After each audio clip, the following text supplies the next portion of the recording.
ఎక్కువగా నవ్వడం వల్ల ఏం జరుగుతుందో తెలుసా? రీసెర్చ్ ప్రకారం చిన్నపిల్లలు రోజుకు యావరేజ్గా 300 నుంచి 400 సార్లు నవ్వుతారు. ఆడవాళ్ళు 50 నుంచి 60 సార్లు రోజుకు నవ్వుతారు. మగవాళ్ళు 8 నుంచి 20 సార్లు మాత్రమే నవ్వుతారు. Dopamine, serotonin, endorphin hormones release అయ్యి హ్యాపీనెస్ వచ్చి ఫోకస్ అండ్ క్రియేటివిటీ పెరుగుతుంది. ఒకవేళ ఫేక్ స్మైల్ చేసినా కూడా మీ బ్రెయిన్ నమ్మి హ్యాపీ హార్మోన్స్ను రిలీజ్ చేస్తుంది. ఒక చిన్న స్మైల్ కూడా 10 నుంచి 12 ఫేషియల్ మజిల్స్ను యాక్టివేట్ చేస్తుంది.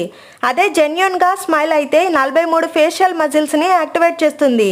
దీనివల్ల ఫేస్లో బ్లడ్ సర్క్యులేషన్ పెరిగి స్కిన్ న్యాచురల్గా గ్లో అవుతుంది. మీరు నవ్వినప్పుడు మీ శరీరంలో ఎక్కువగా తెల్ల రక్త కణాలు రిలీజ్ అవ్వడం వల్ల మీ ఇమ్యూనిటీ పెరుగుతుంది, బ్లడ్ ప్రెషర్ తగ్గుతుంది, హార్ట్ అటాక్, స్ట్రోక్స్ వచ్చే అవకాశాలు కూడా తగ్గుతాయి. స్టడీస్ ప్రకారం ఎక్కువగా నవ్వే వాళ్ళు తక్కువగా నవ్వే వాళ్ళ కంటే 7 సంవత్సరాలు ఎక్కువగా బతుకుతారంట.